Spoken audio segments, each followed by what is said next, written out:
ಶರಣರ ಸಾಹಿತ್ಯವನ್ನು ಮಾತಾಡಬೇಕಾದ್ರೆ ನಾವು ಯಾವಾಗಲೂ ಕಾಯಕದ ಬಗ್ಗೆ ಭಾಳ ಮಾತಾಡ್ತೇವೆ. ಕಾಯಕ ಅಂತ. ಕಾಯಕದ ಅರ್ಥ ನಮಗೆ ಗೊತ್ತೇ ಇಲ್ಲ. ಬೇಸಿಕಲಿ ಹೆಚ್ಚಿನ ಕಾಯಕದ ಅರ್ಥ ಗೊತ್ತಿಲ್ಲ. ನಾವು ಮಾಡುವ ಕೆಲಸವನ್ನು ಕಾಯಕ ಅಂದ್ಕೊತೀವಿ, ಇಲ್ಲ ನಾವು ಮಾಡುವ ಕರ್ತವ್ಯವನ್ನು ಕಾಯಕ ಅಂದ್ಕೊಳ್ತೇವೆ. ಕೆಲಸನೇ ಬೇರೆ, ಕರ್ತವ್ಯನೇ ಬೇರೆ, ಕಾಯಕವೇ ಬೇರೆ. ಉದಾಹರಣೆ, ಒಬ್ಬ ರೈತ ಒಂದು ಎಮ್ಮೆಯನ್ನು ಕಟ್ಟಿರ್ತಾನೆ, ಅದರ ಹಾಲನ್ನು ಕರಿತಾನೆ. ಹಾಲನ್ನು ಕರೆದು ಅದು ಸ್ವಲ್ಪ ನೀರು ಮಿಕ್ಸ್ ಮಾಡಿ ಯಾರಿಗೋ ಮಾರ್ತಾನೆ. ಅವನಿಗೆ ಬೇಕಾದ ಸಮಯಕ್ಕೆ, ಅಂದರೆ ನಿರ್ದಿಷ್ಟ ಗೊತ್ತು ಗುರಿ ಇಲ್ಲದೆ ಅವನ ಸಮಯಕ್ಕೆ ಏನೋ ಮಾಡಬೇಕಲ್ಲ ಅಂತ ಒಂದು ಜವಾಬ್ದಾರಿ ಇಲ್ಲದೆ ಮಾಡ್ತಾನಲ್ಲ, ಹಾಲನ್ನು ಮಾರಿ ಹಣವನ್ನು ಸಂಗ್ರಹಿಸಿ ಜೀವನ ಮಾಡ್ತಾನಲ್ಲ, ಅದು ಕೆಲಸ ಅಂತ. ಕರ್ತವ್ಯ ಅಂದರೆ ಜವಾಬ್ದಾರಿಯಿಂದ ನೀರನ್ನು ಮಿಕ್ಸ್ ಮಾಡದೆ ಸರಿಯಾದ ಸಮಯಕ್ಕೆ ಯಾರಿಗೂ ಸಮಸ್ಯೆ ಇಲ್ಲದ ಹಾಗೆ ಹಾಲನ್ನು ಮಾರಿ ಅದರಿಂದ ಬಂದ ಹಣವನ್ನು ಇಟ್ಕೊಂಡು ಜೀವನ ಮಾಡೋದು ಕರ್ತವ್ಯ ವಿತ್ ರೆಸ್ಪಾನ್ಸಿಬಿಲಿಟಿ. ಕಾಯಕ ಅಂತ ಹೇಳಿದ್ರೆ ಸರಿಯಾದ ಸಮಯಕ್ಕೆ ಯಾವ ಆಶೆಗಳಿಲ್ಲದೆ ಯಾವುದನ್ನು ಮಿಕ್ಸ್ ಮಾಡದೆ ಹಾಲನ್ನು ಸರಿಯಾದ ಸಮಯಕ್ಕೆ ಜವಾಬ್ದಾರಿಯಿಂದ ಇನ್ನೊಬ್ಬರಿಗೆ ಮಾರಿ ಬಂದ ಹಣದಲ್ಲಿ ತನಗೆಷ್ಟು ಬೇಕೋ ಅಷ್ಟನ್ನು ಇಟ್ಕೊಂಡು ಮಿಕ್ಕಿದ್ದನ್ನು ಸಮಾಜ ಸೇವೆಗೆ ದಾಸೋಹ ಮಾಡತಕ್ಕಂತಹ ಮನಸ್ಥಿತಿಯನ್ನು ಕಾಯಕ ಅಂತ ಹೇಳ್ತೀವಿ.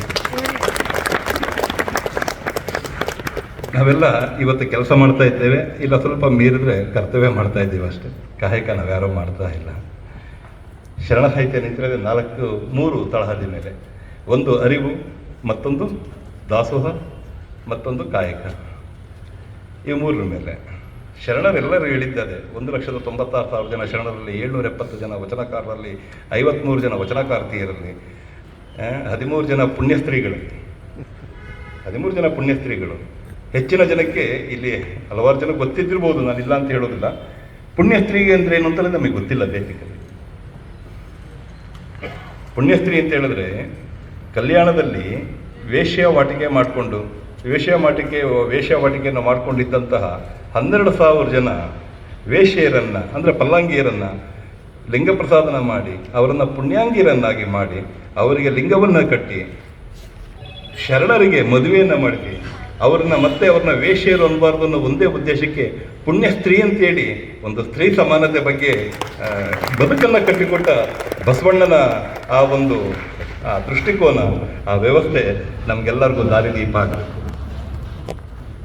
ಹೆಣ್ಣಿನ ಬಗ್ಗೆ ಬರೀತಾರೆ, ಸಿದ್ದರಾಮೇಶ್ವರ ಬರೀತಾರೆ, ಹೆಣ್ಣು ಹೆಣ್ಣಲ್ಲ, ಹೆಣ್ಣು ರಕ್ಕಸಿಯಲ್ಲ, ಹೆಣ್ಣು ಪರಮ ಕಪಿಲ ಸಿದ್ಧನಾಥ ಅಂತೇಳಿ ಬರೀತಾರೆ. ಗೊಗ್ಗವೆಯನ್ನ ಒಂದು ಪುಣ್ಯಸ್ತ್ರೀ ಗೊಗ್ಗವೆ ಅಂತ ಹೇಳಿ ಒಬ್ಬರು ವಚನಕಾರ್ತಿ ಬರೀತಾಳೆ. ಮೊಲೆ ಮೂಡಿ ಬಂದರೆ ಹೆಣ್ಣೆಂಬುವರು, ಮೀಸಕಾಸಿ ಮೂಡಿ ಬಂದರೆ ಗಂಡೆಂಬುವರು, ಇವೆರಡನ್ನು ಮೀರಿದ ಉಭಯಜ್ಞಾನ ಹೆಣ್ಣೋ ಗಂಡೋ ನೀನು ಹೇಳೋ ಗುಮ್ಮೇಶ್ವರ ಅಂತ ಹೇಳಿ ಬರೀತಾರೆ. ಎಂಥ ಸಮಾನತೆ, ಅತ್ಯದ್ಭುತ. ಇನ್ನೊಮ್ಮೆ ನಾನು ಬಂದು ಮಾತಾಡ್ತೇನೆ. ಕಟ್ಟಕಡೆಯದಾಗಿ ಅಲ್ಲಮ್ಮನ ಒಂದು ವಚನವನ್ನು ಹೇಳಿ ನಾನು ಮಾತು ಮುಗಿಸ್ತೇನೆ. ಇನ್ನೊಮ್ಮೆ ಫ್ರೀಯಾಗಿ ಒಂದಿನದ ಬೇಕಾದ್ರೂ ಪ್ರವಚನೆ ಮಾಡ್ತೇನೆ. ಈ ಸಾಹೇಬರಿಗೂ ಸಹ ಸಮಯ ಇಲ್ಲ, ನನಗೂ ಸಹ ಸಮಯ ಇಲ್ಲ. ನಾನು ಆಕ್ಚುಲಿ ಒಂದು ತುಮಕೂರು ಕೋರ್ಟ್ಗೆ ಹೋಗ್ಬೇಕು, ಎಲ್ಲರ ಒತ್ತಾಸೆಗೆ ಬಂದಿದ್ದಷ್ಟೇ. ಲಾಸ್ಟ್ ಒಂದು ವಚನ ಹೇಳಿ, ಅಲ್ಲಮ್ಮನ ಪರ್ಬನೆ ಒಂದು ವಚನ ಹೇಳಿ ಸದ್ಯಕ್ಕೆ ಮುಗಿಸ್ತೇನೆ. ಇನ್ನೊಮ್ಮೆ ಬರ್ತೇನೆ. ಅಲ್ಲಮ್ಮ ಹೇಳ್ತಾನೆ,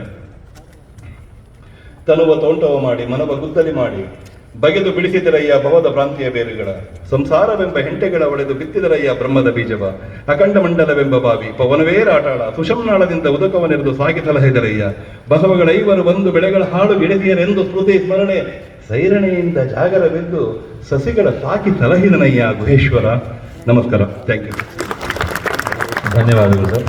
ಈಗ ಬಸವ ಕೇಂದ್ರದ ವತಿಯಿಂದ ರವೀಶ್ ಅವರಿಗೆ ಕಿರು ಸನ್ಮಾನ, ಗೌರವ ಸನ್ಮಾನವನ್ನು ನಡೆಸಿಕೊಡ್ಬೇಕಂತೇಳಿ ಪದಾಧಿಕಾರಿಗಳಿಗೆ ನಾನು ಕೋರ್ತೇನೆ. ಆಯುಕ್ತರು ಕೈ ಜೋಡಿಸಬೇಕಾಗಿದೆ, ಅವರಲ್ಲಿ ವಿನಂತಿ.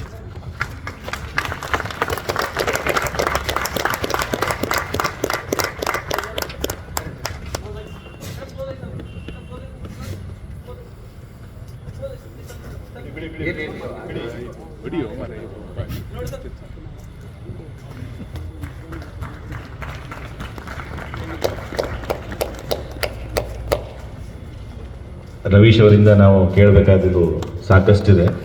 ಇನ್ನೊಮ್ಮೆ ಬರ್ತೀನಿ ಅಂತ ಹೇಳಿದ್ದಾರೆ. ಆ ಕಾರ್ಯ ಶೀಘ್ರ ನೆರವೇರಲಿ ಅಂತ ಬಯಸುತ್ತಾ ಈಗ ಕಾರ್ಯಕ್ರಮದ ಮುಖ್ಯ